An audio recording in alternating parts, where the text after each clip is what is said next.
Baik, Bapak Ibu peserta pengajian Ba'da Subuh Al-Hasani, kita akan mulai dengan diskusi tanya jawab terkait dengan materi yang kita dengar dari Dr. Ruswir tadi, yaitu tentang proses penuaan, yaitu kemudian ada penyakitnya demensia namanya, kepikunan. Kita lihat yang resen dulu, nanti Mungkin boleh sedikit enggak? Pak Dr. Joni, saya tambah dikit boleh Pak Dr. Joni Ya, sebelum pertanyaan. Gini. ya. Saya dulu pernah mungkin mengalami sedikit lupa Pak ya pada usia sebelum terjun bebas ke Al-Quran.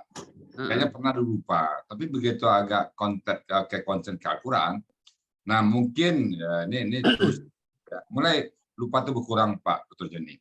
Dulu misalnya membuat sebuah, tadi ada contoh ciri-cirinya kan susah fokus, kadang lupa, terutama jam. Itu jam berapa sekarang nih? Kenapa? Karena dulu kalau tapi jam pertama tuh kita nggak kerja lagi kan, pagi pas sore.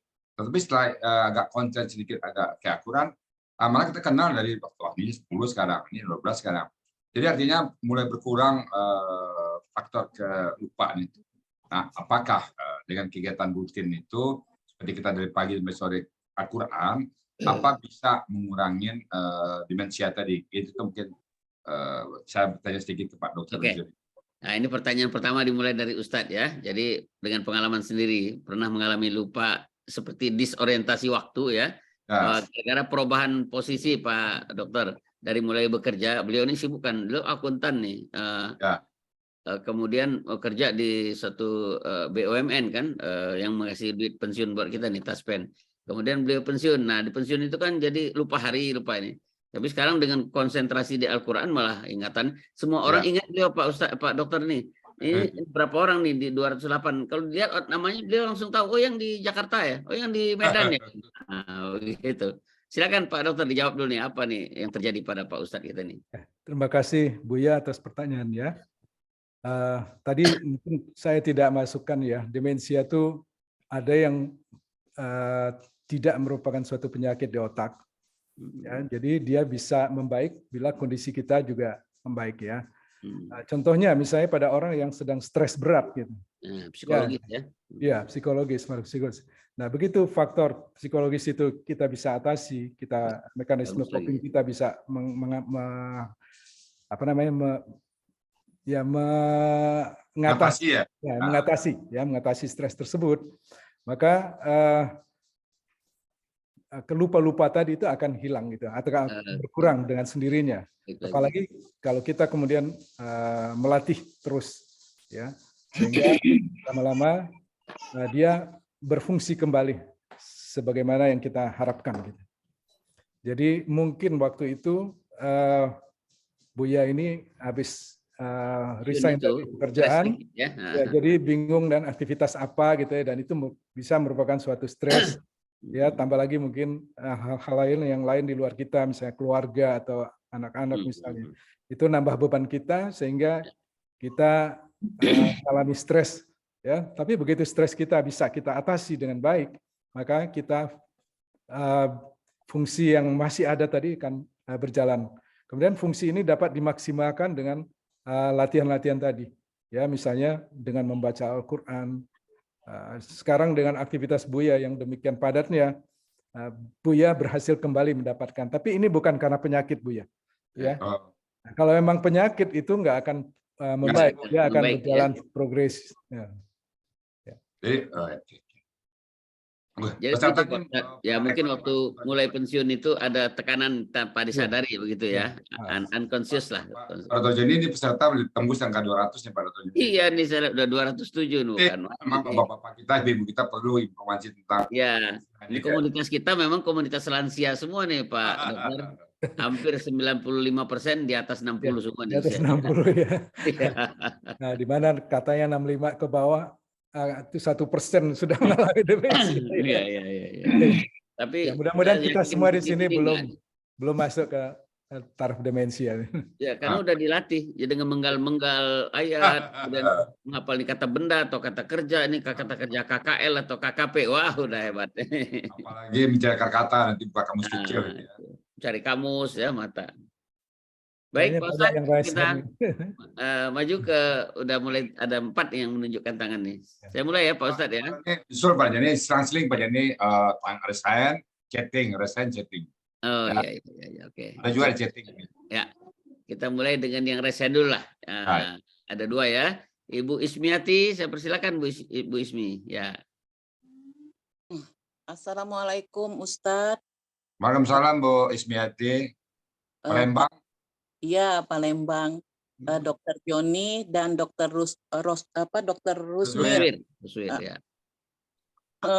Saya ingin menyampaikan ke ibu saya, Pak ya. Dia sampai umur 84 tahun sampai dia meninggal. Setiap hari dia baca Al-Quran sampai 3 sampai 4 juz. Tapi memang benar Pak, dia nggak lupa, dia masih tahu kalau uangnya suka saya main-main, dia tahu ini. Dia tahu karena ini ngapain kamu acak-acak, ini kan untuk ini. Ternyata dia ingat, alhamdulillah. Nah, yang saya tanyakan Ustadz, saya ini umur 60 tahun ya Ustadz. Rasa-rasanya mau seperti ibu saya tuh mungkin bisa nggak? Karena saya enggak baca Al-Quran sampai 7 saja sulit saya.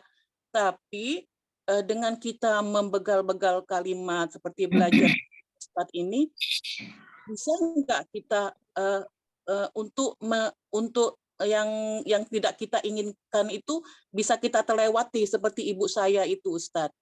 Karena saya takut benar kalau orang sampai lupa orientasi itu, lupa dengan diri sendiri, lupa semua itu, saya takut sekali itu. Mudah-mudahan Ustadz kalau dengan membegal-begal ini apakah kita bisa percaya? Ya kayak gitulah yang saya ingin tanyakan sama dokter, apakah dengan kita membahas satu ayat terus mencari akar kata, mencari KKSAD, kadang-kadang Lagi mencari rupiah ya.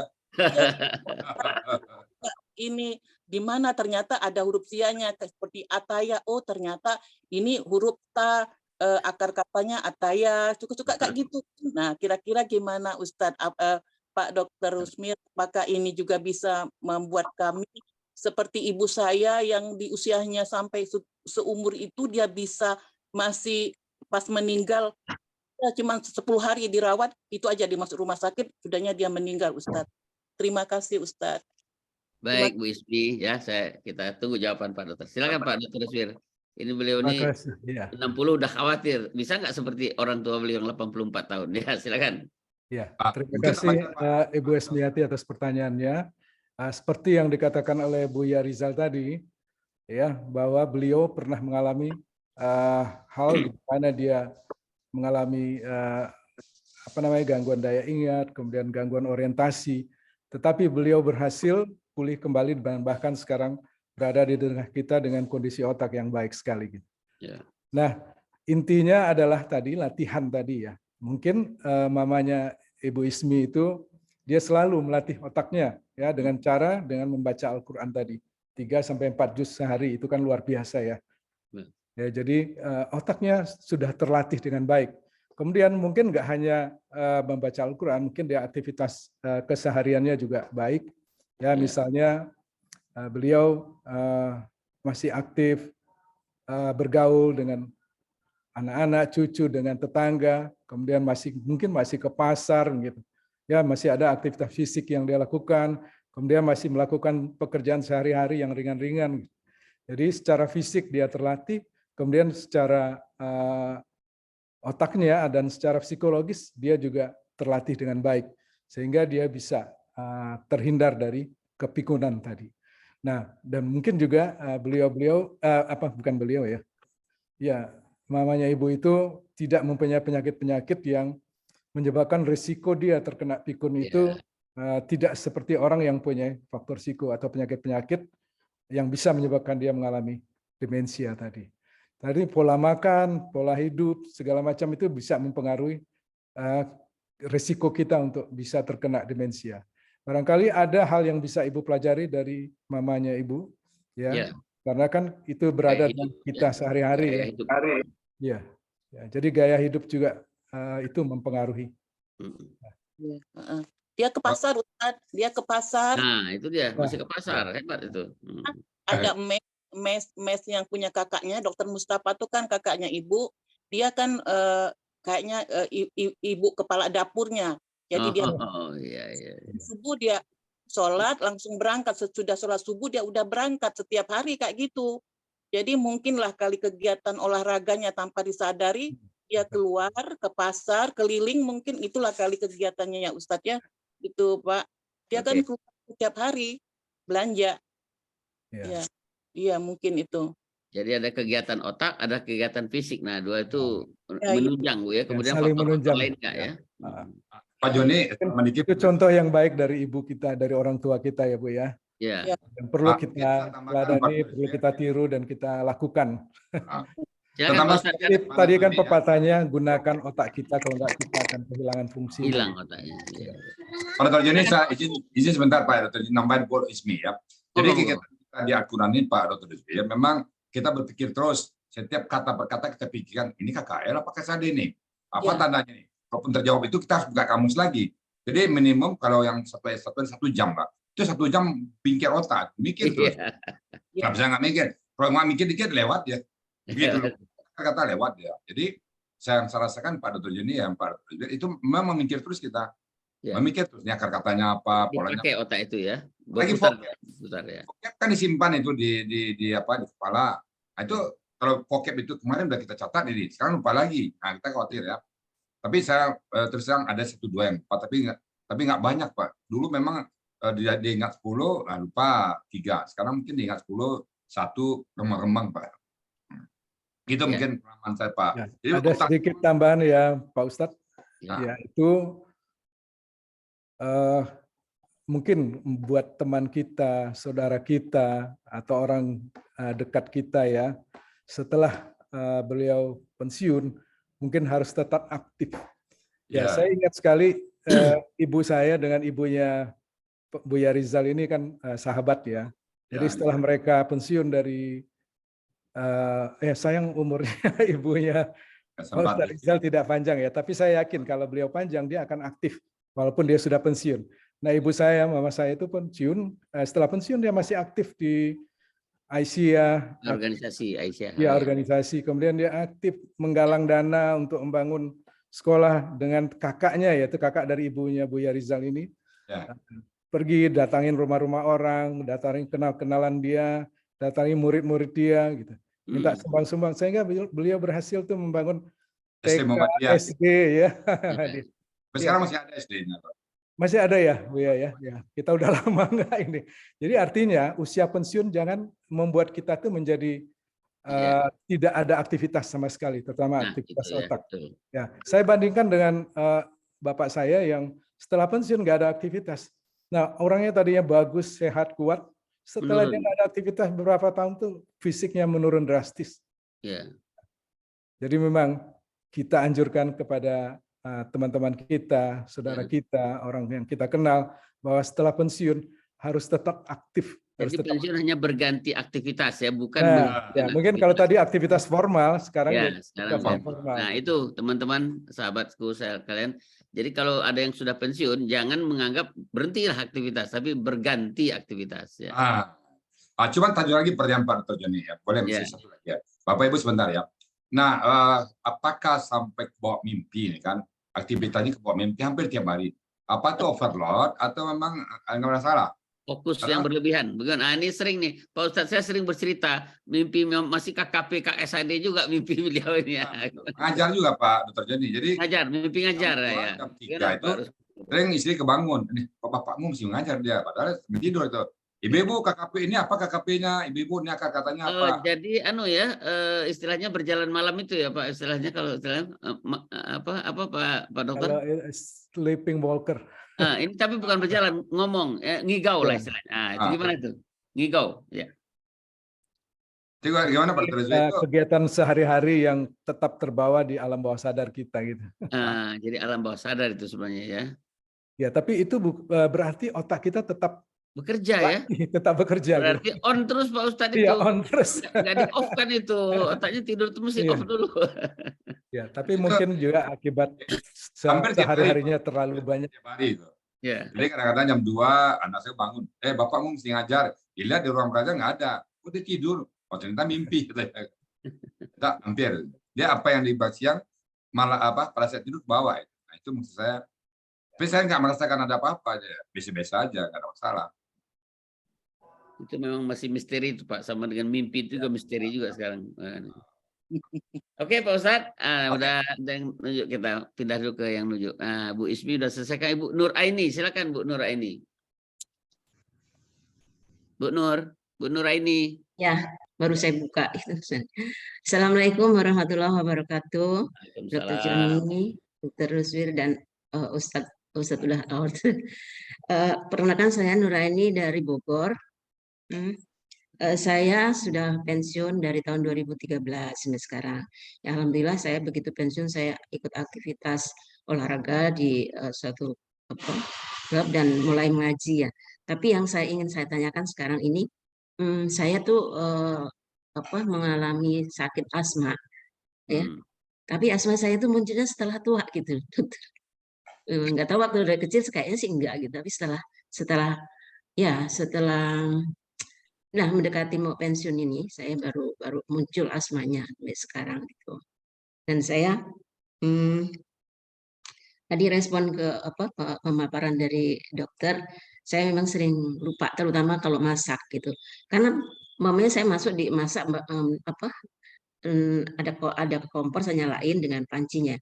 Terus perhatian saya itu melihat sesuatu. Oh ini saya kerjakan. Dari sini tuh saya pindah. Oh saya kerjakan. Jadi saya kadang-kadang sampai keluar gitu. Tidak fokus. Ya mungkin itu. Terus begitu lihat, ya Allah udah hangus. Gitu tuh sering begitu. Jadi maka anak-anak saya bilang, Mama kalau mau kemana-mana jangan nyalain kompor gitu. Ya, ya itu terus tadi mengenai metode saya juga saya baru kenal. Saya masuk majelis taklim ini baru sekarang ya. Tapi saya sekarang udah mulai ikut juga. Saya masuk ke itu yang metode sekejap ya. Sekejap paham Al-Qur'an udah mulai. Saya baru naik ke level 2 itu. Jadi tetap saya otak tetap saya latih. Kadang-kadang terus itu anak saya punya anak asuh yang kelas SD terutama. Saya ajarin matematika, kayaknya saya masih ingat deh kalau matematika SD masih ingat. Jadi saya ajarkan ke mereka gitu. Tapi kalau SMP saya harus lebih belajar lagi. Itu yang saya tanyakan terutama itu saya asma. Apa yang Ibu tanyakan? Tadi asma. Nih tadi. Apa yang bertanya? Intinya asma. Oh, apakah asma mempengaruhi tadi demensia itu. Ya. Ibu usianya berapa sekarang Bu Nuraini ini? Sekarang 66.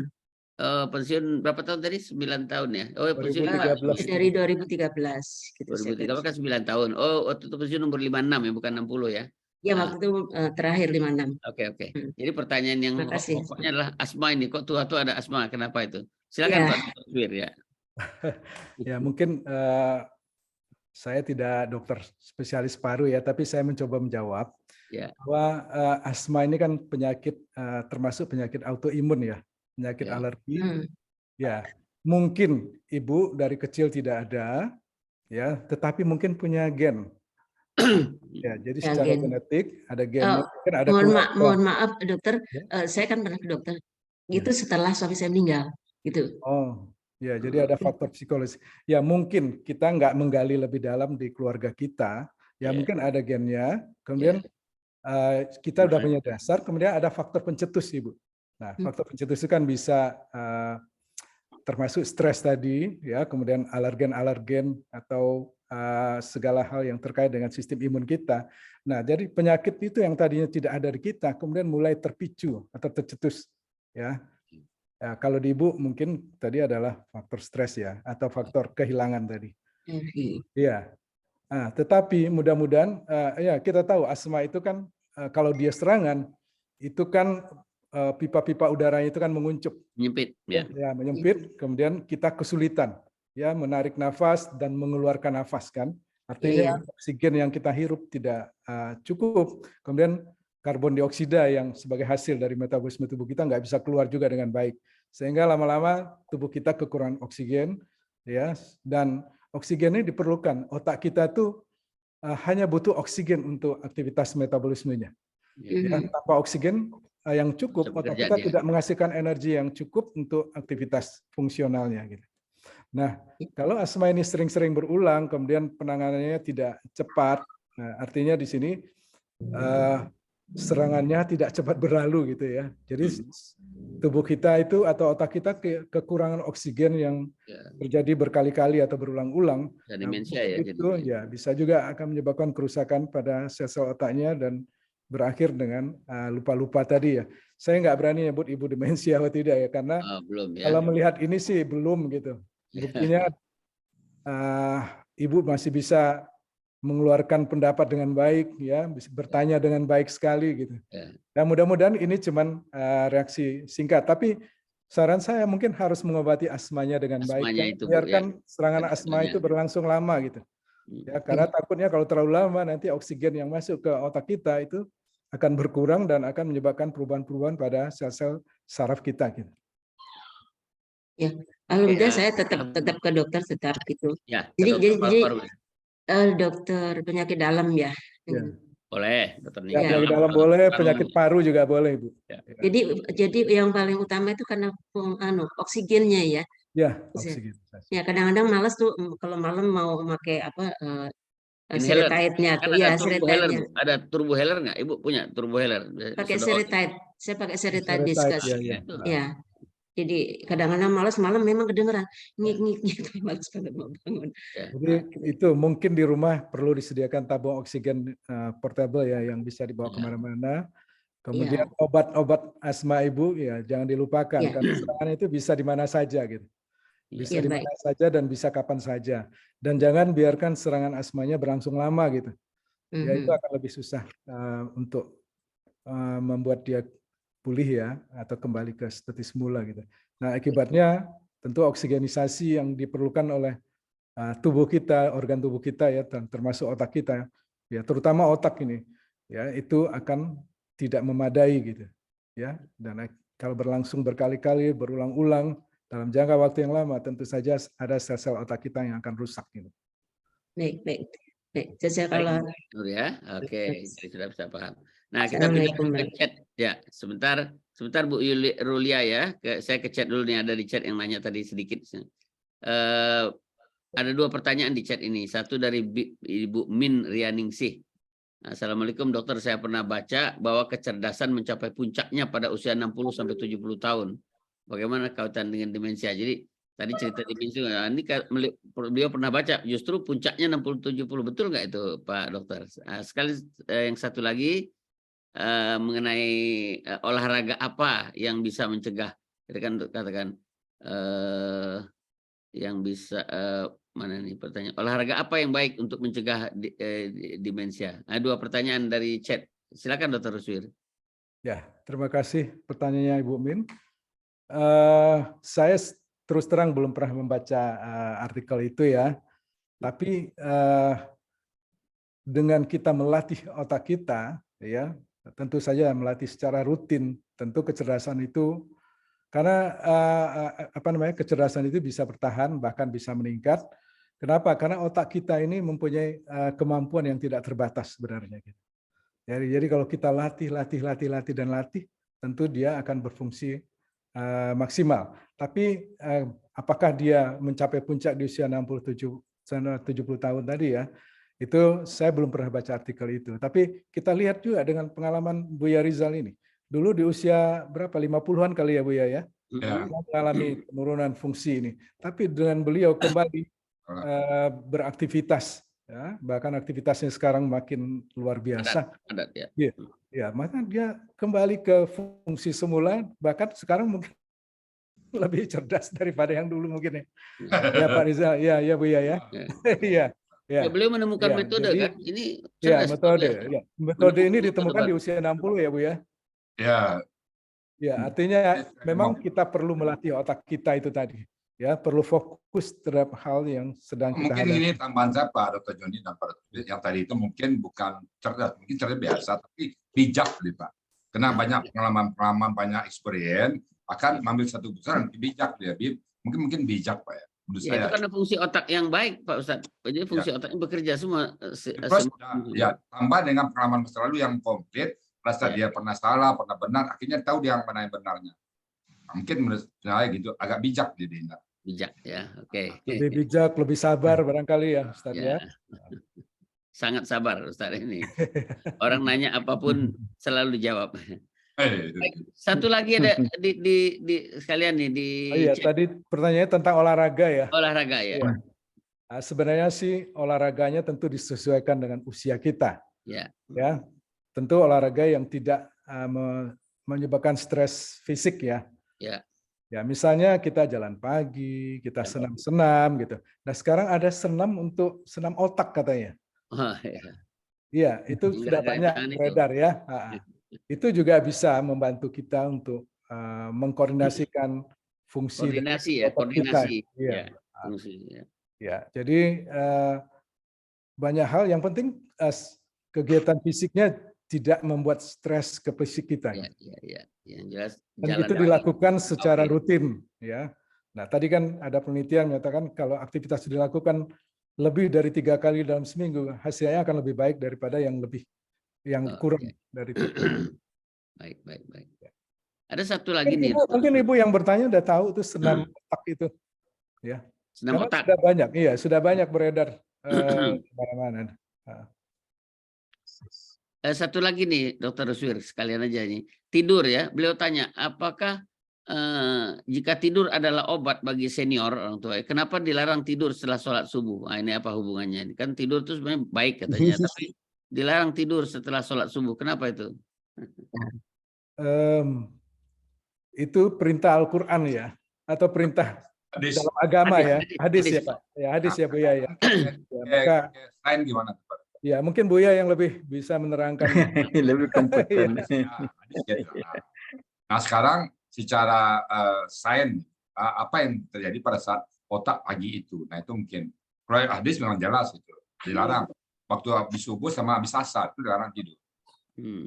Ya, jadi saya terus terang pengetahuan saya tentang ini tidak terlalu luas ya, tetapi mungkin tubuh kita ini mempunyai circadian rhythm namanya. Jadi ada irama itu dia. siklus hariannya, ya, di mana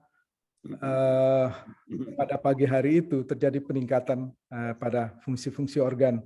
Ya. Kemudian juga ada penyakit-penyakit tertentu yang kemudian di pagi hari itu dia muncul lebih daripada di jam-jam yang lainnya gitu.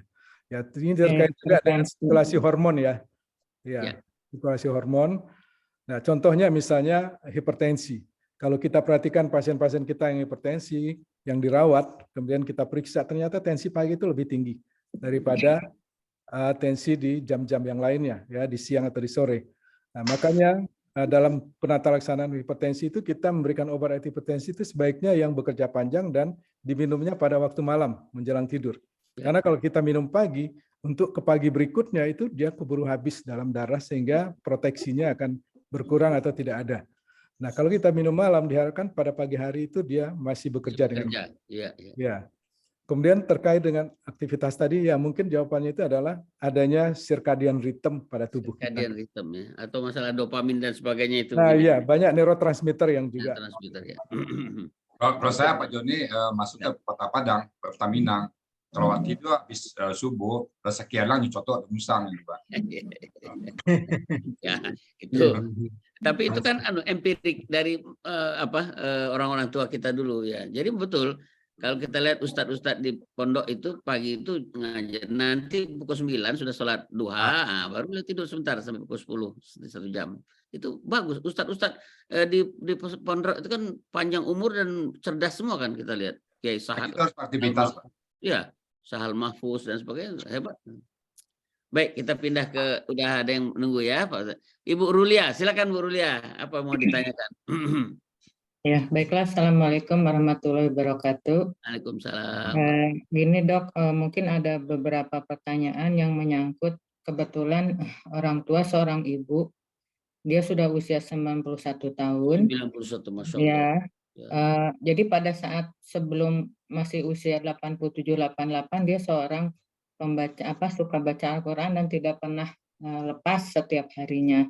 Kebetulan latar belakang beliau dia punya 7 anak, tapi masih muda suaminya sudah meninggal. Dia pekerja keras, Oh tidak ya, nikah lagi sampai single anaknya parent ya. semua berhasil. Tapi dia saat usia 90, kebetulan Hmm. beliau jatuh 2 bulan yang lalu, itu sepertinya Drop. sekarang drop. Jadi Hmm. karena beliau di tempat tidur, jadi seperti lupa. Ke anaknya lupa, apa yang mau dibicarakan juga lupa.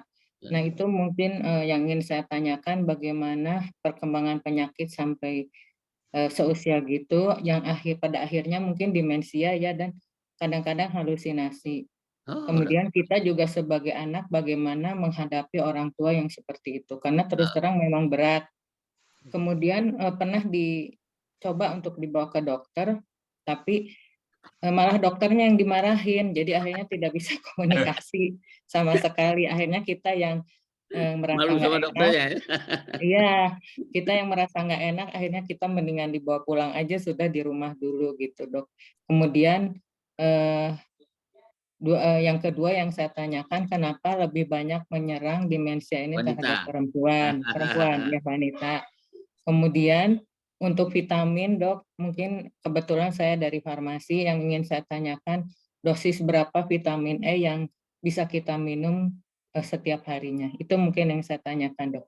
Baik, terima Kalau kasih Bu. juga ke Buya, mungkin saya ingin nanyakan apakah dalam Al-Quran atau hadis untuk manusia yang usia lebih dari 80 itu, apakah ada keringanan untuk misalnya sholat, mungkin dia sudah sangat terbatas, kadang lupa, apakah dosanya terampuni atau bagaimana, Bu ya? Terima kasih. Wassalamualaikum warahmatullahi wabarakatuh. Waalaikumsalam warahmatullahi. Ya, 3 pertanyaan buat Pak Dokter, 1 buat Buya. Silakan Pak Dokter ya.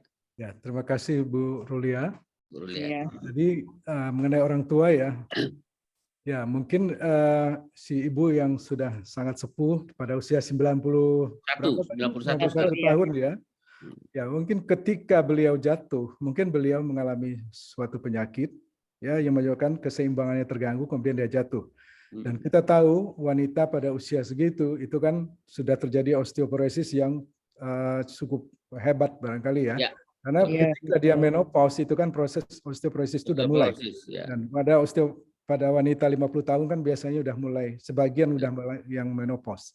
Nah, jadi sekitar 30-40 tahun yang lalu dia sudah mulai terjadi osteoporosis. Dan pada akhirnya osteoporosis itu membuat dia mudah mengalami patah tulang. Nah, ketika dia patah dan dia tidak bisa beraktivitas, kemudian dia akan hanya beristirahat saja kan. Ya, jadi itulah yang menyebabkan dia istirahat secara fisik dan mungkin juga secara rohaninya ya, atau psikologisnya dia juga menjadi terbatas juga ya, tidak beraktivitas juga mungkin.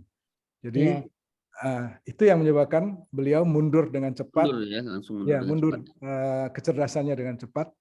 Nah, mungkin juga ada penyakit yang ada di otak beliau yang mungkin kita tidak atau belum periksakan gitu ya. Nah, karena dibawa ke dokter ternyata dokternya yang dimarahin kan gitu. Iya. Jadi kita kesulitan komunikasi. Iya, komunikasi. Ada beberapa gejala pada orang demensia itu yang gejalanya bisa kita kurangi ya dengan memberikan obat. Mungkin Ibu kenal ada obat yang namanya donepezil ya atau rifastigmin yang bisa. Obat-obatnya adalah obat acetylcholine esterase inhibitor. Jadi dia menghambat penghancuran acetylcholine. Karena untuk memori ini ternyata acetylcholine itu sangat diperlukan gitu. Untuk neurotransmitter. Iya, neurotransmitter ya acetylcholine. Nah, jadi kita bisa ngasih contoh di luaran tuh ada obat namanya Aricept gitu ya. Aricept ya.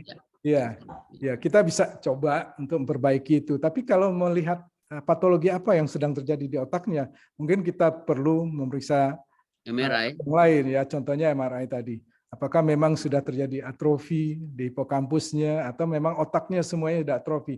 Tapi dengan usia yang seperti itu, saya rasa memang sudah ada atrofi.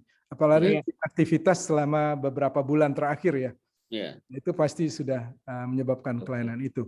Nah, cuman tadi saya nyatakan ada satu obat yang aducanumab tadi. Itu saja di-approve ya oleh FDA. Cuma itu baru efektif diberikan kalau kita menemukan dalam kondisi yang masih dini gitu. Jadi kalau udah terlanjur rusak ya memang nggak bisa juga gitu. Ya. Ya, makasih. Ya. Kemudian kenapa lebih banyak ke perempuan ya, Dok? Nah, Nah, ini mungkin juga faktor hormonal, Bu. hormonal ya. Iya, Oh. kita tahu ya wanita di usia sebelum menopause itu kan Iya, iya, iya. hormonnya hormon estrogen ya. Iya. Nah, hormon estrogen ini ternyata protektif untuk segala segala sistem gitu ya, termasuk di sini untuk vaskularnya ya. Iya. Ya. Nah, Jadi menopause estrogennya menurun ya. estrogen menurun, udah pasti kan karena produksinya udah enggak ada. Ya. Jadi Terus, kalau vitamin E itu, Dok? nah ada kalau vitamin E, nah dosis sebenarnya sih berapa? Nggak vitamin boleh E kebanyakan Bu ya. ya Kalau nggak boleh salah banyak karena vitamin E kan adalah dalam vitamin yang lemak, larut disimpan. dalam lemak itu. Ya, dia disimpan oleh tubuh kita dan dia bisa digunakan berkali-kali. Kemudian vitamin E juga kan kalau berlebihan kan bisa menyebabkan kerusakan pada organ lain, misalnya pada liver kita gitu. Jadi kita nggak boleh menggunakan vitamin E secara berlebihan. Kemudian juga vitamin E ini kan tersimpan dalam jangka panjang dalam tubuh kita karena dia larut lemak. Ya, jadi kebutuhannya tidak terlalu banyak. Nah, kemudian sumber-sumber vitamin E itu lebih baik bukan dari suplemen Alamiah. tapi dari bahan makanan gitu. Alamiah, makanan Ya, alamiah. alamiah. Itu lebih baik gitu. Ya. Terima kasih, Dok. Oke, Pak Ustadz. Nih. Oke. Pak Ustadz mungkin ya untuk usia lanjut bagaimana beribadah kita, apakah ada keringanan? Pengampunan nggak itu? Beliau. Karena udah 90 sholatnya udah kacau. Nenek saya juga begitu Pak. Entah apa Iya, yang dibaca bahkan- beliau tuh. Iya. Dipegang Al-Baqarah, Bu. Jadi di ujung Al-Baqarah itu Bismillahirrahmanirrahim. La yukallifullah nafsan illa usaha. Illa usaha. Oh, Tidak iya. membebankan melampaui kemampuan dia. Iya. Kalau dia mampu segitu nggak apa-apa. Nggak mampu berdiri, Duduk. duduk. Mampu Mampu duduk, duduk. tidur. tidur. Nggak mampu tidur, Ya, kejam. Al-Fatihah aja mungkin ya. Bacain surah Ya, Al-Fatihah wajib aja. aja. Kalau masalah ibadah nggak ada masalah. Nah, itu satu. jadi alamiah aja apa yang bisa dia. Yang kedua, yaitu penyakit itu hanya dua. Satu penghapus dosa, satu pengangkat derajat. Dua-duanya bagus. Itu bukan azab. Satu penghapus dosa, kedua pengangkat derajat. Nah, mungkin bagi kita, bagi anak-anak itu adalah fikar masuk surga. Jadi anak sabar lah ya. Itu fikar ibu untuk masuk surga itu. Jadi pelihara orang tua terus, kan ada ayat itu. Pada saat dia tua, jangan pernah berkata pada dia. Aja nggak boleh. Jadi ini mereka terus ya. Tugas ibu lah. Itu fikar itu. Lahan pahala tersedia buat Ibu Rulia ya. Fikar, Ya, Pak. insya Allah. Itu bebas ibu masuk surga. Insya Allah. Ya, amin. Pak Joni ada di chat satu tahu Ibu Osma Pridani kayaknya. Baca lagi ya di chat ya. Osma Pridani ada pertanyaan apa itu? Ya, Ya, Ibu Rulia selesai Bu ya. ya terima kasih. Ya. Ini ada Ibu Osma. Assalamualaikum Pak Dokter. Tunggu loncat ya.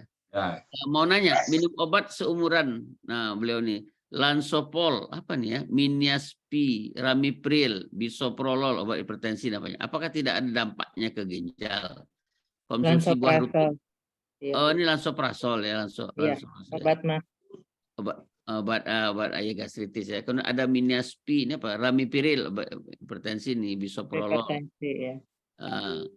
Konsumsi buah rutin, olahraga goes 5 kali seminggu. Ini konsultasi langsung nih. Silakan Pak Dokter ya. Ya, terima kasih Bu Osma. Kalau nggak salah ini teman saya juga nih, teman SMP. Oh ya.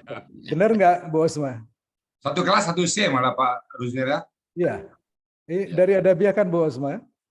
Bu Osma, boleh langsung. Oke. Ya. Bisa Kembali ke pertanyaan Bu Osma tadi. Ya. Bahwa minum obat-obatan itu apakah aman gitu ya? Ya. Ya, jadi obat-obat yang tadi yang Ibu Osma kasih tahu itu kan ada obat yang harus diminum terus. Iya. Penyakitnya mungkin hipertensi barangkali ya. Kemudian ada obat yang hanya diminum ketika perlu kalau ada masalah seperti lansoprazol. Ya. Kalau misalnya mahnya kumat kita minum lansoprazol. Nah, tapi obat-obat yang sekarang ini ya itu sudah lebih baik, ya sudah lebih aman. Ya. Lebih aman kita minum obat itu daripada kita tidak minumnya gitu. Oh, gitu. Kita tahu hipertensi itu bisa berakibat kemana-mana tadi.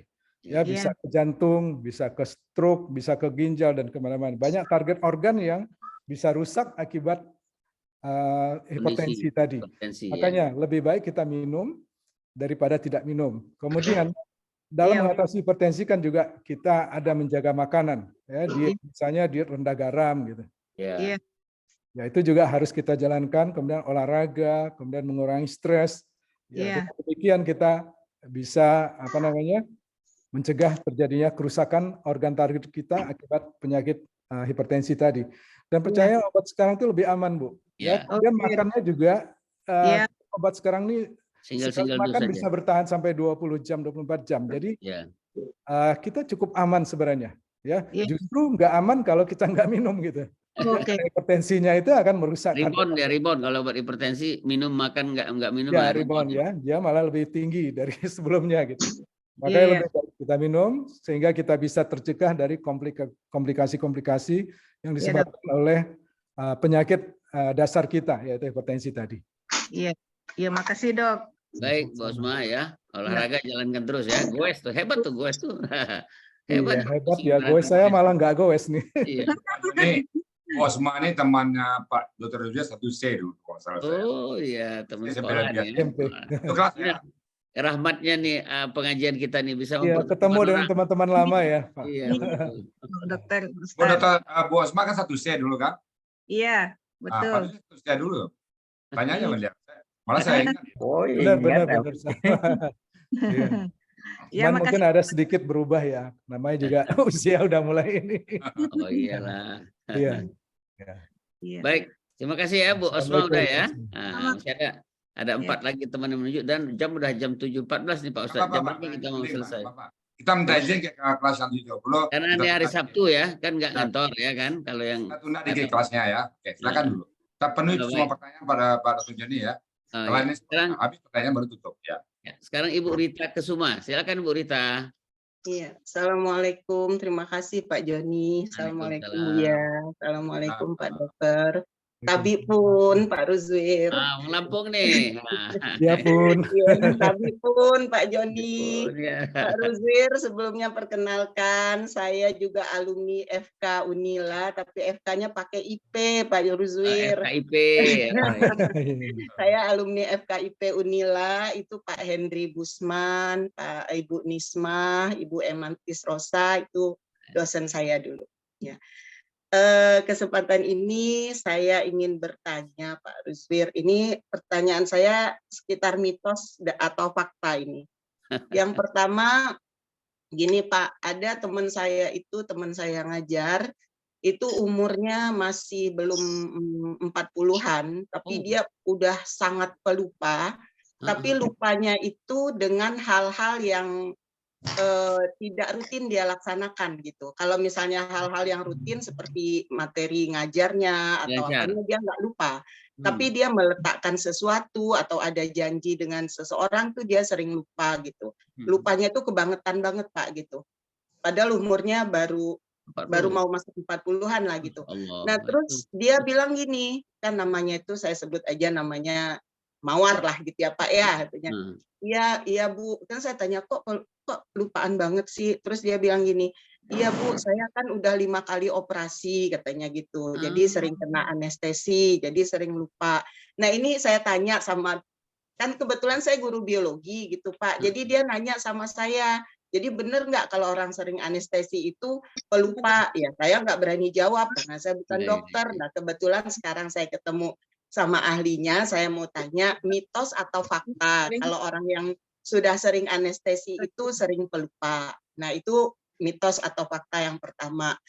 Nah mitos atau fakta yang kedua gini Pak, ada kan kalau anekdot kita di Minang, orang Minang ya Pak, kok kalau nyanyinya waktu muda kok bisa gaya pikun kok mah katanya gitu. Nah jadi itu mitos atau fakta gitu Pak, kalau orang yang cerewet atau orang yang nyinyir waktu mudanya itu nanti kalau sudah tuanya pikun gitu. Nah terus yang ketiga itu kalau tadi kan Bapak terangin ciri-ciri demensia ya. Nah kalau Alzheimer itu sama nggak Pak cirinya dengan demensia? Karena saya terus terang aja, saya itu sekarang baru saya tahu bahwa antara demensia dengan Alzheimer itu berbeda. Kirain saya dulu hampir sama gitu demensia dengan Alzheimer itu. Nah mungkin itu aja Pak. Salam untuk Sivitas Akademi saya, Universitas Lampung tercinta. Waalaikumsalam warahmatullahi wabarakatuh. Waalaikumsalam 3 warahmatullahi pertanyaan dokter, mantap nih pertanyaan. Silakan Iya, dokter. pertanyaannya ini ya tentang mitos dan fakta ini. Iya. Iya. Tadi Ibu bercerita temannya usianya belum 40 tahun tapi dia sudah lupa, sudah sering lupa dengan hal-hal yang tidak rutin dia lakukan gitu. Ya. Kemudian dia beralasan bahwa dia sudah 5 kali, 5 kali mengalami anestesi. Pembiusan ya. Ya, jadi sebenarnya sih kalau orang yang pernah dibius itu kan sebenarnya kan dimonitor terus tuh ya. Selama operasi itu berjalan, ya itu kan semuanya dimonitor, apakah kadar oksigen yang ada dalam darahnya, tekanan darahnya, ya kemudian denyut jantungnya, ya semuanya ada alat yang memonitornya. Nah, cuman kadang-kadang pada operasi yang lama, kadang-kadang monitoring ini tidak ketat ya, agak longgar. Ini contoh saja ya, waktu itu anak saya pernah menjalani satu operasi. Pernah operasi itu tensinya turun sampai 30. Ya, maka saya langsung teriak karena saya nggak membiarkan anak saya sendiri di operasi. Jadi saya masuk ke ruang operasi itu. Ya, jadi hal-hal seperti itu tuh bisa terjadi gitu loh Bu. Ya, jadi kurang pengawasan. Apalagi di daerah-daerah tertentu, satu dokter anestesi itu mengawasi sekian rumah sakit operasi sekaligus gitu. Ya, betul. Jadi mungkin Pak Dokter Joni tahu tuh ya. Ya pernah ngalamin juga kali. Jadi yang mengikuti itu adalah penata anestesinya. Ya, dan mereka kurang cermat kadang-kadang. Ya, jadi apalagi kalau masih manual ya, kalau alatnya manual, kalau yang monitor. Apalagi manual gitu, yang udah monitor aja mereka nggak awasin gitu. Ya, jadi hal-hal seperti itu mungkin bisa menyebabkan terjadinya kurangnya oksigen masuk ke otak kita. Ya, seperti tadi kita tensi rendah artinya tekanan dari jantung ini kan rendah, jadi darah yang sampai ke otak juga akan berkurang dan oksigen yang kurang, ya otak-otak sel-sel otak kita mungkin ada yang rusak gitu. Apalagi ini sudah terjadi berkali-kali. Ini fakta kalau menurut saya gitu. Ya, tapi tentu tergantung dari operasi yang dia jalani. Ya, apakah pernah kardiak arrest mungkin ya? Pernah kardiak arrest bisa Pak? Iya itu. Nah, ini pengalaman saya pribadi di anak saya yang waktu itu menjalani operasi. Akhirnya saya teriak ke dokter anestesinya, dia kan ya beliau minta maaf gitu ya. Nah, kita kan tahu gitu ya, karena kalau ya overload itu biasanya ya. Ya overload. Jadi kebetulan waktu itu operasi di 4 ruang operasi dan dia cuma sendiri gitu. Yang lainnya dipercayakan ke penata anestesi gitu. Jadi berarti neuron-neuron di otaknya itu yang mati gitu ya Pak ya, karena bukan gangguan neurotransmitternya gitu. Ya, neurotransmitternya, ya neuron itu kan yang menghasilkan neurotransmitter. Ya, jadi kalau neuronnya terganggu, tentu produksi neurotransmitternya akan terganggu juga. Apalagi kardiak arrest itu lebih bahaya lagi. Bahkan bisa meninggal, nggak balik lagi. Iya, jadi memang operasi itu hal yang membuat stres bagi fisik kita dan organ-organ tubuh kita gitu. Ya, apalagi kalau operasinya berlangsung lama, apalagi selama operasi terjadi komplikasi-komplikasi, misalnya perdarahan gitu. Kemudian kita nggak siap darah misalnya. Ya, jadi akibatnya aliran darah ke otak kita terganggu dan sel-sel otak kita mulai mengalami kerusakan. Saya boleh tambah Pak Dokter ya. Jadi itu individual. Karena saya punya juga kenalan 6 kali operasi otak malah di Jepang, di mana di Korea. Ya, sekarang malah jadi pimpinan organisasi yang hebat, jadi nggak umum, itu individual mungkin itu yang perlu dicari untuk yang ibu itu. Satu lagi kan ada faktor genetik yang selalu kita salahkan gitu. Iya, mungkin juga beliau punya genetik faktor yang bisa. Ada aneurisma atau apalah, ya coba diperiksa aja. Aneurisma itu kan kalau dilakukan dengan baik kan dia hasilnya juga baik gitu. Apalagi kalau di Jepang tentu teknologi dan peralatannya sangat baik ya, kemudian tenaganya expert. Lanjut pertanyaan kedua dan ketiga Pak. Nah tadi soal nyinyir, saya rasa nyinyir itu mungkin ini mitos kali ya. Nyinyir itu sebenarnya mungkin perilaku seseorang atau kepribadian seseorang ya. Jadi kalau dia nyinyir terus sampai tuanya sih mungkin nggak apa-apa, tapi kalau nyinyirnya makin lama diikuti oleh gejala-gejala yang lain, nah itu mungkin tanda dia mulai mengalami penyakit di otak gitu. Ya, nah, tadi apakah demensia itu sama dengan Alzheimer ya. Alzheimer adalah salah satu penyebab demensia paling sering dari semua jenis demensia yang ada gitu. Ya. Bisa saja demensia itu bukan karena Alzheimer, tapi yang paling sering adalah Alzheimer. Kemudian apakah kita pikun itu sudah demensia, itu juga belum tentu. Ada kondisi-kondisi yang menyebabkan kita menjadi pikun, ya. Salah satunya tadi kita mengalami stres, ada penyakit-penyakit lain yang bisa menyebabkan orang demensia, tapi penyakit itu bisa kita obatin. Ya, misalnya ada infeksi di otak, ada gangguan metabolisme, misalnya pada orang hipotiroid, ya itu kita obatin dia bisa kembali. Jadi demensia yang sifatnya reversible gitu. Nah, yang perlu kita kenali ini apakah demensianya reversible, apa demensianya akan berlanjut secara progresifnya. Contohnya pada penyakit Alzheimer tadi.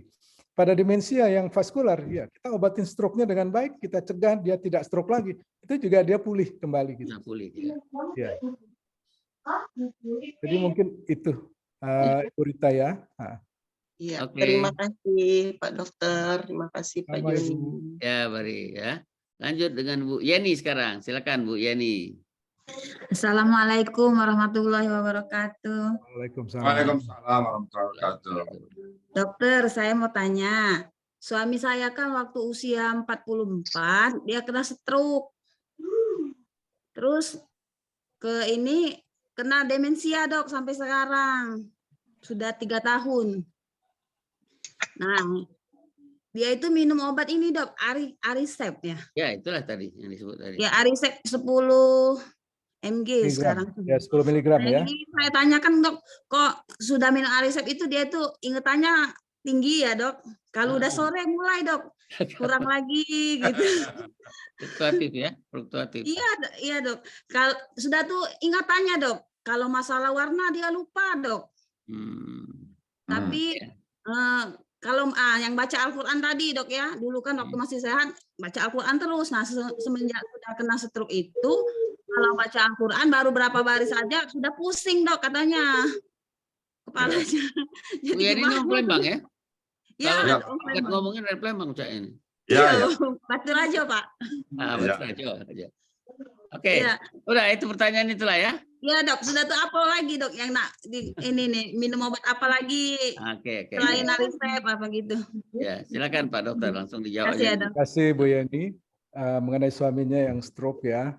Stroke itu untuk saat sekarang kalau kita kenali dini, kemudian kita berikan tata laksana yang tepat dalam jangka waktu yang cepat, ya itu orangnya biasanya tertolong dengan baik, gitu bisa pulih dengan baik. Sekarang ada pengobatan yang kita sebut dengan trombolisis. Trombolisis, ya, 4 jam tapi ya syaratnya.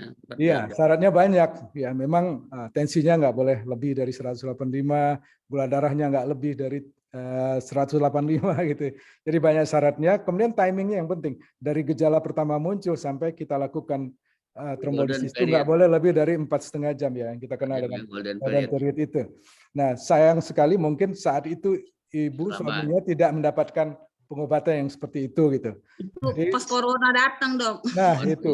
Nah, jangan-jangan juga beliau waktu itu kena corona karena corona pun juga menjadi salah satu penyebab orang terkena stroke gitu. Ya, karena ternyata di pembuluh darah kita di endotel itu ada reseptor S2 gitu. Ya, yang jadi tempat masuknya virus itu ke tubuh kita itu ada di pembuluh darah juga gitu. Darah, ya, dan kerusakan pembuluh darah itu akan memicu terbentuknya gumpalan darah atau trombus namanya yang menyumbat aliran darah. Ya, kalau itu terjadi di otak itu bagian otak yang diperdarah itu akan mengalami kerusakan gitu. Ya, kecuali kalau pembuluh darahnya masih baik, ada pembuluh darah kolateral yang bisa mensuplaikan darahnya ke bagian otak yang pembuluhnya tersumbat tadi. Ya, saya memang pernah dapat juga seorang pasien pembuluhnya tersumbat total, tetapi tidak stroke gitu, karena aliran darah kolateralnya masih baik. Gitu. Kolateral ya. Ya. Nah, mungkin si bapak ya tadi terlambat mungkin dalam penanganannya, kemudian ada daerah-daerah tertentu di otak ini yang berfungsi untuk daya ingat, untuk perilaku kita. Tadi yang seperti tidak sulit mengenal warna, mungkin gangguan daerah visuospasial, ya, gangguan daerah otak yang mengurus tentang visuospasial tadi.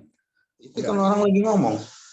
Ya, jadi selain tadi kan ditanyakan obatnya selain Aricept apalagi gitu. Ariceptnya diminum pagi ya, Bu? Malam dok, dia malam kalau diminum. pagi itu katanya sakit semua, badannya kejang-kejang kan sudah minum itu tuh pegel-pegel iya. gitu kan. Jadi Oh, iya. malam kita mau tidur itu minumnya. Ya, jadi Aricept ini adalah obat yang mencegah kerusakan neurotransmitter kita lebih cepat ya, atau yang alami tadi. Jadi dia cegah sehingga asetilkolin itu bertahan lebih lama di otak kita gitu. Ya.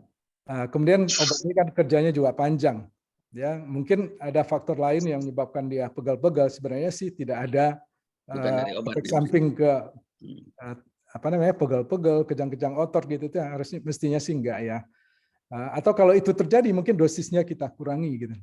Ya karena asetilkolin itu juga adalah neurotransmitter ini utama. enggak Pak Dokter Ruswir, ada yang namanya fibromialgia, itu kan efek dari, ya, salah satu ya side effect-nya. Tapi kalau untuk Aricept saya enggak ya? Ya, saya enggak pernah baca. Mungkin sayanya yang kurang baca nih kali ini, ya. Jadi setahu saya dari pasien-pasien juga yang saya obatin dengan Aricept itu jarang yang atau tidak ada yang mengeluh terjadinya kejang-kejang pada otot tadi, pegel tadi. Ya mungkin ada sebab lain. Ada hal lain ya. Ya mungkin perlu kita telusuri lebih jauh. Kemudian tadi yang ibunya sulit membaca, yang tadinya dia bisa baca berjam-jam, sekarang dia bisa mungkin gangguan visuospasialnya tadi.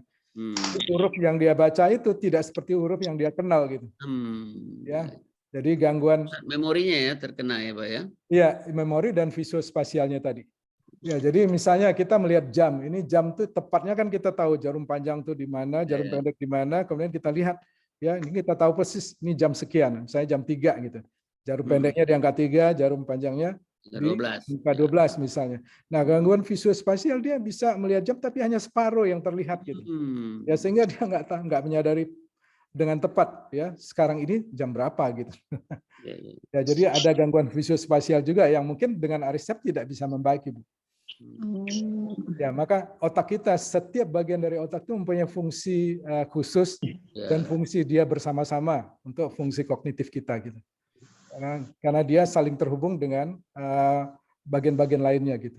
Ya, tapi bagian yang dominan untuk mengurus daerah tertentu itu kalau itu terganggu ya kita muncul gejala-gejala yang khusus juga gitu. Seperti tadi ada visuospasial yang terganggu gitu.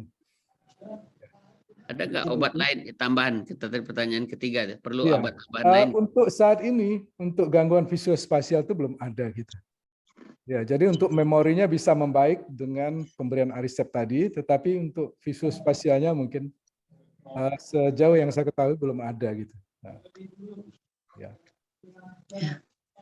Terima kasih dokter. Ya, oke. Ya, selesai ya Bu Yani ya. Kita lanjut dengan Bu Titin. Bu Titin Suprihatin. Monggo Bu. Baik, Assalamualaikum warahmatullahi wabarakatuh. Waalaikumsalam. Terima kasih Dokter Juni, terima kasih Buya dan juga Dokter Ruswir ya. Ya. Perkenalkan saya Ibu Titin dari Surabaya. Usia saya 66 tahun, tapi alhamdulillah sampai saat ini belum ada tanda-tanda demensi. Wah, alhamdulillah. Ngaji terus Bu ya. Yang saya tanyakan adalah apakah boleh untuk pencegahan mengkonsumsi vitamin untuk otak? Yang setahu saya ya, saya juga nyun sewu, saya kan perawat. Yang setahu saya itu ada obat untuk vitamin otak itu namanya Ensepabol, tapi saya juga tidak tahu apakah masih diproduksi atau tidak, atau mungkin zaman dulu itu Bu. Ya, mungkin diproduksi biloba ada juga tuh. Dengan nama lain. Nah, kita kan belum ada tanda-tanda tuh. Apakah boleh kita mengkonsumsi? Ya, bagus pertanyaan. Kalau boleh, dosisnya berapa? Terus kemudian ada efek samping tidak? Begitu dokter, terima kasih. Oke Bu Titin, terima kasih. Silakan dokter, langsung aja. Waalaikumsalam, terima kasih Bu Titin. Pertanyaannya agak sulit nih. Karena ya, seperti yang kita kenali tadi bahwa demensia itu terjadi oleh banyak faktor risiko tadi, ya. Kemudian oleh berbagai jenis penyebab gitu. Nah, Ibu Titin dengan kondisi yang sekarang masih sehat. Kalau kondisi itu sehat, Bu, itu tidak perlu mungkin menggunakan obat-obat suplemen tadi kayak Ensepabol atau mungkin Citicolin ya. Dari uji klinisnya itu obat-obat itu ternyata tidak memberikan perbedaan yang signifikan ya secara statistik itu dengan yang tidak menggunakan. Tapi pola hidup sehat, olahraga yang rutin, selalu menggunakan otaknya, selalu beraktivitas, itu bisa mencegah. Jadi kalau menurut saya mungkin nggak perlulah Ibu memakan ensepabol segala macam gitu. Ya karena tidak ada gunanya, obat itu juga akan bekerja sementara, habis itu dia dieliminasi dari tubuh, dia juga udah hilang lagi. Ya. Tidak ada penelitian atau belum ada penelitian yang menyatakan perbedaan hasil yang bermakna gitu terhadap obat-obat tadi. Kecuali tadi yang obat-obat atau makanan yang mengandung antioksidan. Ya karena sehari-harian kita ya makanan yang kita pakai ya kerusakan pada sel tubuh kita itu menimbulkan radikal bebas ya di tubuh kita. Nah, radikal bebas itu bisa dinetralisir dengan antioksidan tadi. Mungkin secara alami kita bisa makan buah-buahan dan sayur-sayuran tadi dalam jumlah yang memadai ya. Nah, saya rasa itu aja. Jadi tidak perlu Ibu beli ensepabol gitu. Uangnya Mahal-mahalin makanan aja, Bu. Beli sate aja, Bu. Ya, perbaiki saja pola makan dan jenis makanan yang dimakan gitu. Baik, terima kasih. Mohon doanya semoga tetap tidak ada gejala. Mungkin bertahan di sini, Bu. Salah satu anjurannya bertahan di Al-Hasani, Bu ya. Cari huruf Sia jadi bisa bertahan ya insya Allah. Terima kasih. Baik, kita pindah ke penanya berikutnya Pak Pepi Hiber. Nah, silakan Pak Pepi. Assalamualaikum warahmatullahi wabarakatuh. Waalaikumsalam. Perkenalkan, nama saya Pepi Hiber. Saya di Jakarta, di Serpong ya. Oh ya. Saya itu pernah kena serangan jantung tahun 2019 April. Dan sampai sekarang kebetulan sudah dipasang ring 2. Ring ya. Jadi saya konsumsi obat-obat rutin itu ada 4 macam. Ada Nitrocaf, Ramipril, Simvastatin, sama satu lagi Ascaria. Nah, semenjak kena serangan jantung itu saya tidak bekerja lagi. Nah, karena memang sudah waktunya pensiun juga kebetulan pas. Usia berapa Pak Pepi ini? Usianya berapa? Sekarang saya 61. Oh ya udah. Kerja di mana Pak Pepi? Asal saya dari Sumatera Barat, Pak. Oh, Padang. Nah, kerjanya di mana? Kerja di mana? Nah, dulu terakhir di swasta, Pak. Di swasta. Kebetulan majikan saya itu orang asing. Jadi saya cerita sedikit. Ini kaitannya dengan demensia juga ya, sama pikun. Jadi biasanya dulu bos saya itu kalau pulang dari UK, dia selalu bawa oleh-oleh. Tapi oleh-olehnya berupa buku mainan, yaitu agak tebal tuh, buku permainan sudoku mungkin bapak-bapak ibu. Katanya ini bagus untuk mencegah memperlambat proses kepikunan katanya. Karena sudoku itu permainannya mengajari kita untuk berpikir komprehensif. Kalau kita main sudoku kan kita harus berpikir ke depan, ke belakang, samping, kanan, kiri, atas. Jadi kalau kita hanya berpikir ke satu sisi, itu pasti ada masalah nantinya gitu. Ya, betul. Nah, apakah betul permainan sudoku itu bisa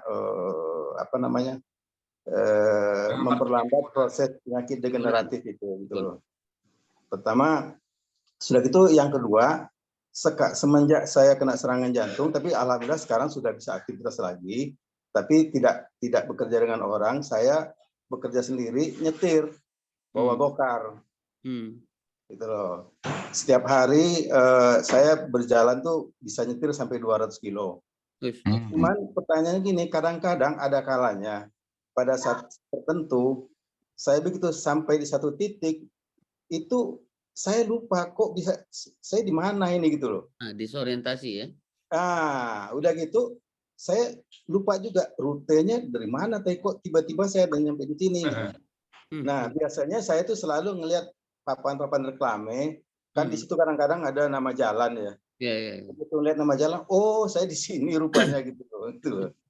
Nah, itu pertanyaan saya, apakah ini sudah terkena demensia atau Alzheimer apa gimana gitu loh. Atau tapi gini, saya mengerjakan pekerjaan ini dengan senang hati. Justru kalau saya stay di rumah itu membuat saya malah tambah nggak mau aja, mungkin tambah rusak pikirannya gitu. Dengan saya ada aktivitas begini, ini paling tidak melatih ingatan saya, melatih rute jalan, atau saya bisa interaksi dengan orang gitu loh. Gitu, Dok. Baik, itu ya Pak Pepi ya. Assalamualaikum.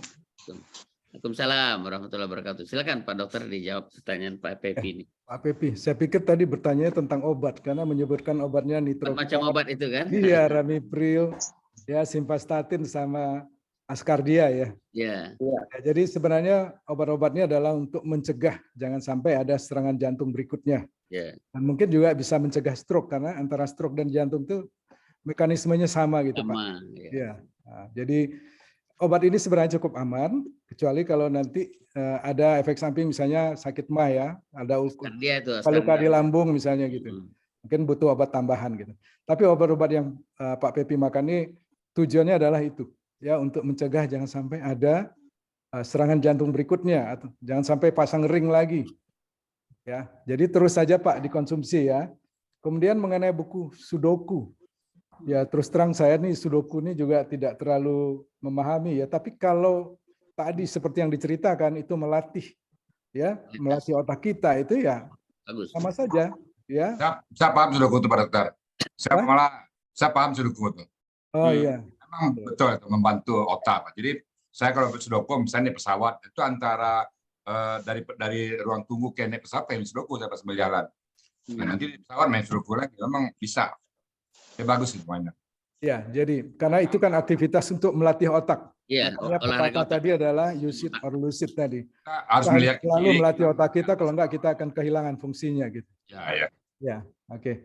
Terus mengenai go-kart tadi, Pak disorientasi tadi itu Pak. Ya, tadi kan Pak Pepi bilang dia kadang-kadang mengalami disorientasi. Ya. Kadang-kadang disorientasi ini bisa muncul kalau kita lelah ya. Ya, apalagi sehari 200 km. Iya, jauh tuh. Ya, jadi walaupun sebenarnya mungkin kita dibantu dengan map ya. Cuman kadang-kadang ini rasanya di mana. Dan satu lagi memang kalau di daerah Jabodetabek itu kan cepat sekali ada perubahan gitu ya. Ya, ini kemarin belum ada kok sekarang ada misalnya. Itu bisa juga. Ya, ya menyebabkan kita mengalami disorientasi. Kayak disulap gitu. Iya, disulap gitu Pak. Ya, jadi belum tentu Bapak mengalami demensia, ya. Tetapi nggak ada salahnya untuk waspada gitu. Ya, jadi kebiasaan baik tadi, ya tetap Bapak lakukan seperti Sudoku tadi kata Buya itu sangat membantu gitu. Ya. Mohon maaf Dok, saya potong sedikit. Ya. Kebetulan secara genetik juga ya almarhum orang tua saya itu terkena penyakit pikun itu relatif agak cepat gitu, artinya di usia 60 tahun itu sudah mulai pikun dan untuk menghafal nama anaknya itu susah gitu, sulit. Dan yang lebih lucunya lagi ini, mohon maaf sedikit bercanda, kebetulan orang tua saya itu punya istri 2. Nah, di rumah istri pertama pas dia manggil terpanggil nama istri yang kedua.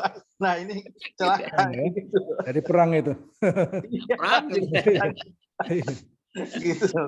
Jadi apa ada pengaruh faktor genetik juga nggak? Gitu loh. Gimana Pak Dokternya? Oke, jadi faktor genetik itu kan nggak bisa kita hilangkan ya Pak ya.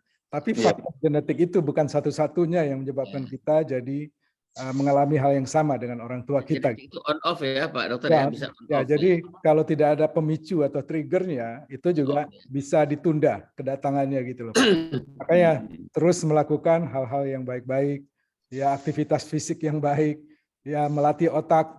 Ya itu kita bisa menunda datangnya. Ya kalau tadinya kalau kita lakukan hal itu mungkin bisa 60 datang, tapi dengan kita melakukan aktivitas fisik kita dengan baik, aktivitas otak kita dengan baik, itu kita mungkin datangnya nanti udah 70 atau 80 gitu. Mungkin dia tetap datang tapi bisa ditunda kedatangannya. Diperlambat ya Dok. Ya, ya itu gunanya kita tadi Bapak bilang bersosialisasi dengan baik, ketemu teman-teman, bercerita masa lalu, cerita masa kecil dan yang akan datang gitu. Ya, kemudian artinya dialog seperti ini pun bisa membantu ya, Dok, ya. Itu bisa ya Pak. Nah, apalagi kan kita di dalam dialog seperti ini kita mempunyai keluhan-keluhan yang kita bisa mencari jawabannya ya, apa yang kita ini, walaupun mungkin tidak lengkap 100% yang kita inginkan gitu. Ya namanya juga manusia, pasti ada hal-hal yang tidak sempurna gitu. Ini pertanyaan saya, Dok, begini, Dok. Nah, dari komunikasi kita ini, menurut dokter ada kelainan nggak dengan komunikasi saya gitu? Lancar. Kalau secara sepintas saya tidak melihat. Ya, saya tidak melihat. Ini masih semuanya masih bagus. Lancar. Ya. Pak Pepi, ya Pak Dokter, izin sebentar Pak Dokter. Pak Pepi, justru Pak Pepi masuk ke Al-Quran sempurna dia. Coba deh, kita kan kalau Al-Quran Pak Dokter kan kita baca satu ayat, kita pengen terus, kita pikirin terus ini akar katanya apa nih, kita buka kamus, kita hafal dia. Itu rutin. Menurut saya bisa hilang. Jadi Pak Pepi mungkin undangan dari Allah masuk ke tema Quran. Udah Pak Pepi, mantapkan dirinya, niat untuk masuk. Ya, saya juga mencoba belajar menghafal ayat Al-Quran ya, tapi susah nempelin pemain. Bukan belajar memahami. Belajar terjemah aja Pak, nanti otomatis dia jadi hafal itu. Pak Pepi, Pak Dokter, saya undang ke Sentul sekarang, kan dekat Sentul, orang awak. Tahu orang awak? Nah, datang Sentul, Puncak Semeru 2 MGH, Sentul City. Di mana Pak Ustadz? Puncak Sentul City. Tadi alur sini nanti bersama Al-Quran. Insya Allah selesai. Terjawab semua. Saya kayak menghafal surat Ar-Rahman aja. Satu ayat. Nggak usah dihafal, dipahami aja, tanpa sendiri nanti. Nggak usah dapat. Menurut saya mungkin Pak Pepi kurang fokus mungkin ya. Ya betul. Ada aktivitas lain gitu. Nah, memang memori kita itu baru menyimpan kalau kita fokus. Ya, kalau kita nggak fokus terhadap informasi yang kita sedang pelajari atau yang masuk ke otak kita, itu dia juga tidak bisa decoding dengan baik sehingga nggak tersimpan di dalam memori kita gitu. Yang pasti masuk kiri keluar lagi kanan gitu. Ya, yang pasti kelelahan. Pak. Ya, jadi faktor kelelahan dan faktor kurang fokus itu bisa. Ya. Terima kasih Dok, makasih Pak Ustadz. Oke, Pak Pepi. Bisa ketemu di Sentul ya. Iya, alamatnya belum tahu gimana caranya. Bisa di-share ke ini nggak? Nanti bisa di-share di WA. Di chat ya. Assalamualaikum Bu ya. Waalaikumsalam Pak Yunal ya. Ini Pepi ini termasuk adik saya ini Bu ya. Oh. Satu kampung dengan saya ini.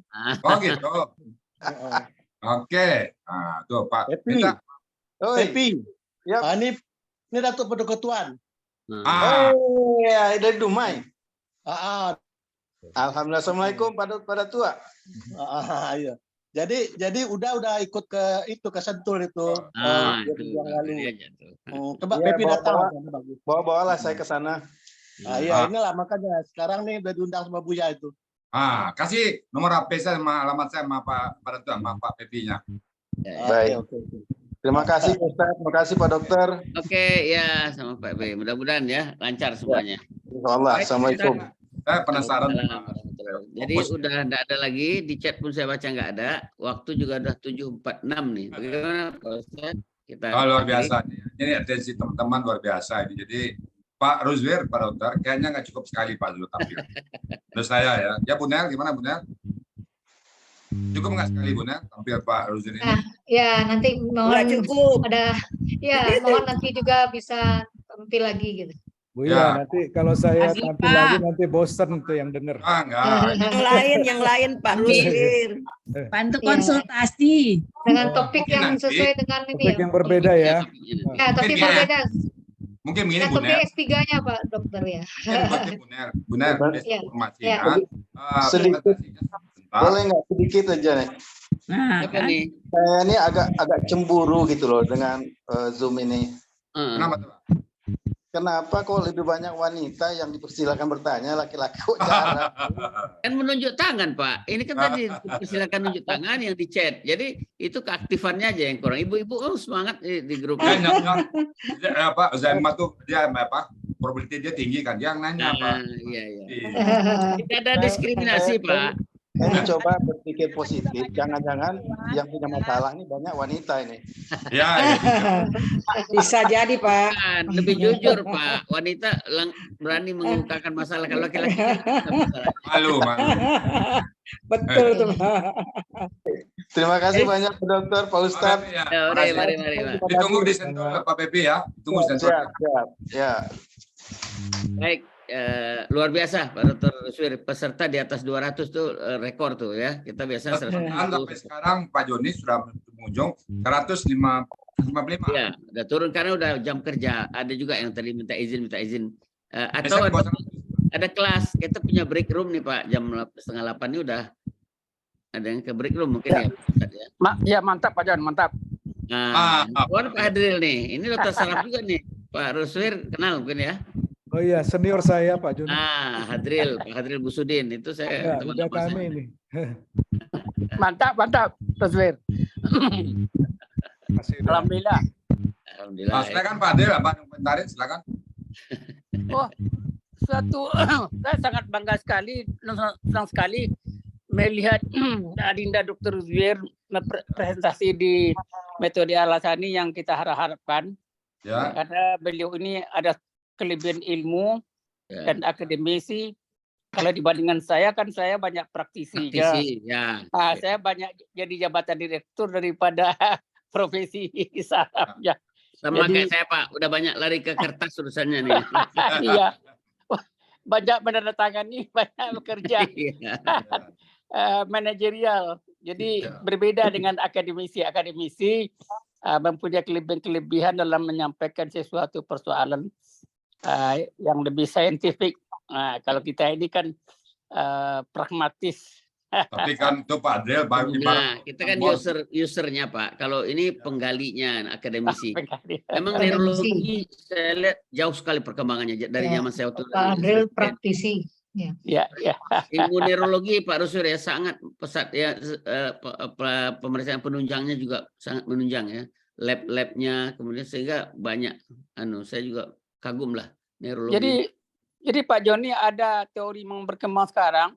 Yang seperti yang disampaikan oleh Pak Dr. Ruswir tadi, itu latihan otak itu menjadikan saraf, ujung-ujung saraf itu bertumbuh.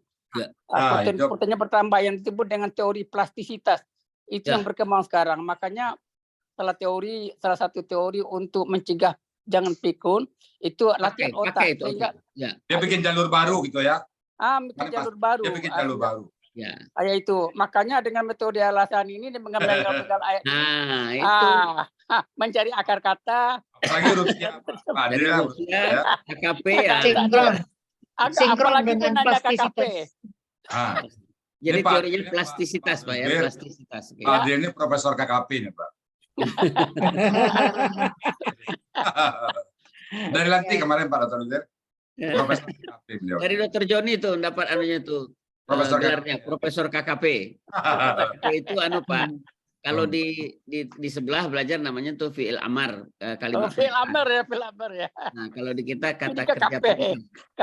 Sulit. Jadi dia prosesnya bertingkat untuk sampai ke kata-kata perintah itu. Nah, ini Pak Adril ini paling jago. Dengan 14 pelaku udah bisa beliau menggambarkan. Karena di bahasa Arab ini Pak, ya sedikit lah ini promosi nih sama Pak Dr. Ruswir.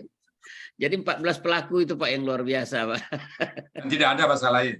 Yalah Pak Dr. Ruswir ikutlah. Jadi ini luangkan waktu ikut di Insyaallah Dr. Joni. Ya. Saya juga baru 1 tahun nih Pak ikut ini. Tadinya saya gelap juga. Gelap. Saya ini sekolah Katolik dulu Pak. Dan naik di jalan lagi ya Pak Dokter ya? Naik di jalan, bangku CC Pak. Itu bangku CC itu Pak. Lebih baik naik di jalan daripada turun di jalan ya. Saya dokter bedah Pak Ruswir, usia udah 70 tahun, tapi ya, alhamdulillah ikut di komunitas ini segar saya jadinya nih sekarang. Alhamdulillah. Saya pernah di Lampung Pak, SMA di Lampung saya, SMA 1. Ya. Itu kelebihan Pak Joni ini Pak, ketemu orang Lampung ada aja ketika Lampung. Ketemu orang Palembang ya Pak. Ketemu orang Padang nanti ada lagi. Asli itu Ambo. Kalau Ambo orang Bukit Tinggi Pak, bukan orang Padang. Saya bukan orang Padang. Palembang nanti lain lagi ya. Iya. Baik, kita lanjut dulu mungkin ya Pak Ustadz. Baik, ya. Silakan saya kembalikan ke. Oke. Pak Ruswir, Pak Dokter. Ya. Kami sangat berterima kasih atas kunjungan Zoom kami, dan memang materinya sudah memberikan pencerahan bagi kami, terutama kami pesertanya memang usia lanjut ya.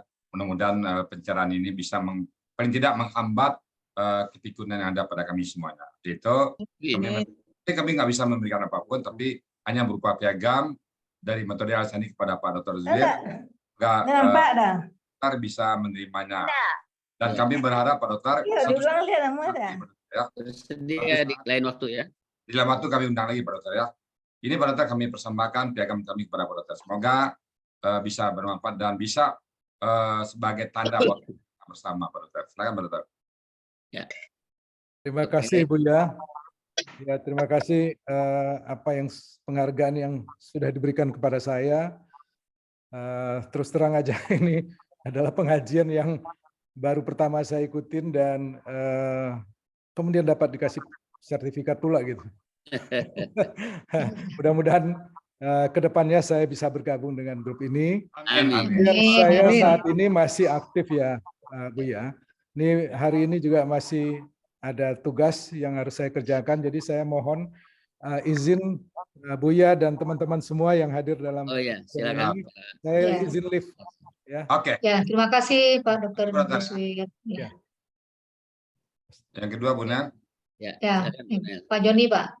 Oh ya, Pak Joni, bagaimanapun Pak Joni sudah membaca, walaupun sebagai pengganti dari Prof. Sehatni kan ada persoalan masalah.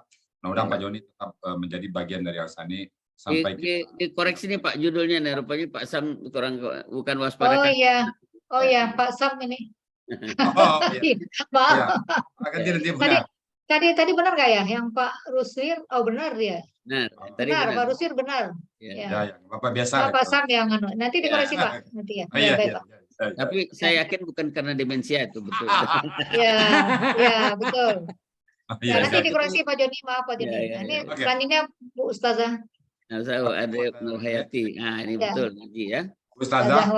Ya. Terima kasih Bu Ustazah masih ada di tempat. Bu Ustazah bisa ada. Bu Ustazah masih ada? Oke. Bu Ustazah atas partisipasinya membacakan ayat yang sangat cakep sekali kita dengar. Ya. Semoga kita ada lindungan Allah. Makasih Bunda. Ya.